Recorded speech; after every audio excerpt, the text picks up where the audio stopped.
अस्सलाम वालेकुम। Welcome to my NS channel. एक अंग्रेज से मिलने इसके कुछ दोस्त आए। वो अपने दोस्तों के लिए कॉफ़ी लेकर आया। कॉफ़ी कप एक जैसे ना थे, बल्कि कोई कोजी क्रिस्टल का, कोई प्लास्टिक का, तो कोई मार्बल का था। और उस शख्स ने बगैर सोचे समझे सबको एक एक कप थमा दिया, और उसे पता ही नहीं कि किसके हिस्से में कौन सा कप आया।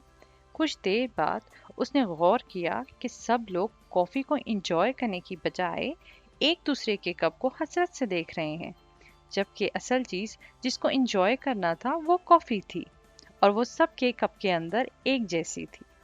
सो दोस्तों, यही हाल जिंदगी का है, जो कि सबको एक जैसी मिली दुख और सुख के साथ, लेकिन हम दूसरों की जिंदगी को हसरत की निगाह से देखते रहते हैं और अपनी जिंदगी इंजॉय नहीं कर पाते। अगर आपको मेरा ये वीडियो पसंद आया हो तो प्लीज़ इसे लाइक करें, शेयर करें एंड सब्सक्राइब करें, और साथ ही दिए गए हुए बेल आइकॉन के बटन को दबाना ना भूलें, जिससे आपको मेरी आने वाली नई वीडियो की नोटिफिकेशन मिलेगी। तब तक के लिए खुदा हाफिज़।